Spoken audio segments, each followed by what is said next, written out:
Hello दोस्तों। तो मैंने आज एक वीडियो अपलोड की थी जिसमें बताया गया था कि मैं आपको किस किस टॉपिक में क्या क्या करूँगी। वो आप पहले वीडियो देख लेना, उसमें कौन कौन सी क्लास होंगी आगे सब उसमें जानकारी दी हुई है। आप वो बाकायदा देखना, 2-3 मिनट की क्लास है, ठीक है। तो आज हमारी पहली क्लास है, तो आओ हम पढ़ते हैं। जैसे मैं बताना चाहती हूँ इस क्लास में क्या है। इस क्लास में जो सर ने एसएससी नायक बैच करवाया था उसकी पॉलिटी की क्लासें हैं, जिसमें मैंने सर की क्लास देखकर ही नोट्स बनाए। जो सर ने कंटेंट उस क्लास में दिया वही कंटेंट आपको यहाँ मिलेगा। तो मैं आपको बाकायदा एक एक शब्द जो सर ने बताया वो लिखा हुआ है और बढ़िया समझाऊंगी भी। ये नवीन भैया की क्लास है।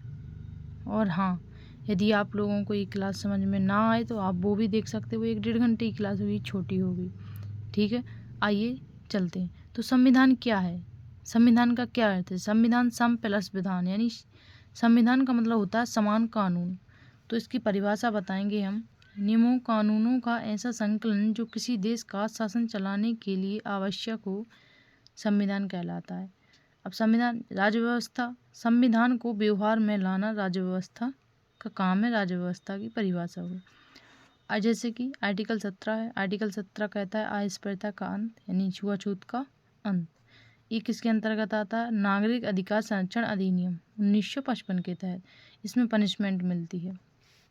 पनिशमेंट मिनिमम मिलती 1 महीना की, मैक्सिमम 6 महीना की। इसमें पैसे लगते हैं 100 रुपये और ज़्यादा से ज़्यादा 500 रुपये लगते हैं। आर्टिकल 21 में है प्रेम विवाह करना, सांस लेना, पलक झपकाए, खाना पीना, सोने का अधिकार। ये आर्टिकल 21 में आता है, ठीक है। यदि आप प्रेम विवाह करना चाहते हैं और आपका प्रेम विवाह के खिलाफ हैं आपके माता पिता, तो आप आर्टिकल 21 के तहत अपना प्रेम विवाह कर सकते हैं। लेकिन आपको एज जो वो कोर्ट में एज है लड़की लड़का की, वो होना आवश्यक है। आइए राज्य व्यवस्था को, जैसे राज्य व्यवस्था की परिभाषा पढ़ ली। अब राज्य व्यवस्था को चलाने के लिए संसद होती है, दंड न्यायालय, गैर संवैधानिक संस्थाएं होती 3।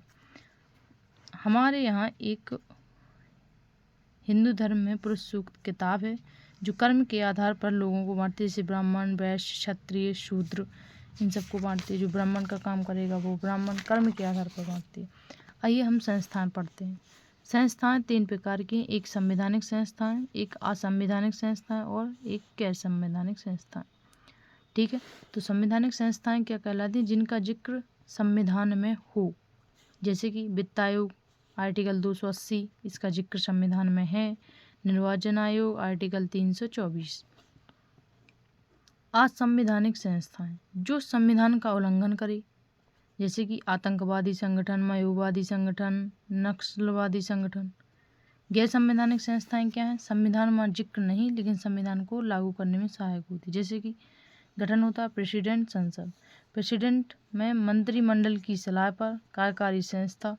संसद में संविधिक संस्थाएं वे संस्थाएं जिनका संविधान में जिक्र ना हो लेकिन संविधान को लागू करने में क्या हो?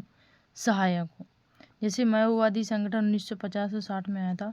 वंचित वर्ग के राजनीतिक एंड सामाजिक उत्थान के लिए युद्ध हुआ था। कहाँ से स्टार्ट हुआ? चीन में, ठीक है। नक्सलवाद को रोकने के लिए आया था यूएपीए। एसएससी जीडी में पूछा गया कि नक्सलवाद को रोकने के लिए क्या आया था, तो 1967 में आया था यूएपी, गैर कानूनी गतिविधियां रोकथाम अधिनियम, धारा 3 के तहत। अब संविधिक संस्थाएं जैसे कि एनएचआरसी 1993, एनएचआरसी का फुल फॉर्म राष्ट्रीय मानवाधिकार आयोग। सीआईसी केंद्रीय सूचना आयोग 2005 में आया। राष्ट्रीय महिला आयोग एनसीडब्ल्यू 1990 में। जैसे संविधान तो बन गया, तो संविधान की क्या आवश्यकता है, संविधान की आवश्यकता है भी और नहीं है, संविधान के क्या काम है, ये हम पढ़ेंगे। तो संविधान में नियम क्या है कि जो संविधान है उसका सबसे पहला नियम है कि सबको पालन करना है। यदि नहीं करेंगे तो पनिशमेंट मिलेगी और करेंगे तो नो पनिशमेंट, ठीक है। जैसे राजतंत्र में होता था राजा को अधिकार, लोकतंत्र में होता है लोगों के द्वारा चुने गए प्रतिनिधि का अधिकार, ठीक है। तो अभी अपने भारत में कौन सा तंत्र है? लोकतंत्र। ये भी याद रखना, कभी कभी पूछ लिया जाता है छोटी मोटी बातें। संविधान का पहला काम क्या है? संविधान बुनियादी नियमों का ऐसा समूह उपलब्ध कराए जिससे समाज के सदस्यों में एक न्यूनतम समन्वय और विश्वास बना रहे। संविधान का सबसे पहला काम ये है। संविधान का दूसरा काम है संविधान समाज में निर्णय लेने की शक्ति। तीसरा काम है वह सरकार कुछ सीमाएं लगाए कि वह उनका उल्लंघन कभी ना करे।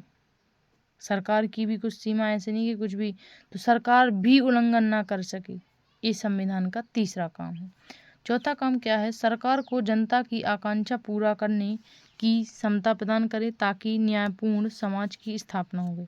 जैसे कि 1982 में एशियन गेम्स हुए थे, उसमें मजदूर को कम वेतन मिला, तो जिसको कम वेतन मिला वो कोर्ट गए, ठीक है, कोर्ट वही जाएगा जो ठगा जाएगा। तो इनको कम पैसे मिले मजदूर लोगों को, तो मजदूर गए कहाँ, कोर्ट में। तो फिर कोर्ट ने निर्णय लिया कि इन लोगों को जितनी राशि उस टाइम पर थी 300 400 वो मजदूरों को देनी चाहिए। ये है संविधान का चौथा काम, ठीक है। जैसे कि दूसरा है मचल नंगनू, असम का 23 साल का एक व्यक्ति था जो कि सामान्य मारपीट में 1951 में हिरासत में ले लिया गया, सामान्य मारपीट में, और छोड़ा कब गया, 2005 में। तो ये ऐसा होता है, ये संविधान का चौथा काम है कि इससे जैसे मान लो न्याय दिलाना सबको। ऐसा नहीं कि इन्होंने सामान्य मारपीट की और आपने इतने साल तक 23 साल की उम्र में थी बस इनकी, ठीक है। तो अब ये अपनी क्लास हो चुकी है और हम आपका अगली क्लास में आपको बताएंगे, ठीक है। अगर आपको, हाँ मुझे पता है मेरी पहली क्लास है तो इसमें कुछ गलतियाँ होंगी, तो आप देखना और बताना कैसी है। आप दोबारा देखना, आपको अच्छी लगेगी। मैं ये कहना चाहती हूँ कि ये जो 1-1.5 घंटे की क्लास है वो आपको छोटे से रूप में, मतलब 5-10 मिनट की क्लास, आपको सब रिवाइज हो जाएगा, ठीक है। आपको बाकायदा ये जो नोट्स चाहिए होंगे मैं आपको इसकी PDF बना के डाल दूँगी टेलीग्राम चैनल पर, आप ज़रूर बताना कमेंट बॉक्स में, ठीक है दोस्तों। ओके, मैं नहीं कहती कि आप लाइक करें या कमेंट करें, मत कीजिए, बस आप पढ़िए, नौकरी लगाइए, ठीक है। Okay, bye.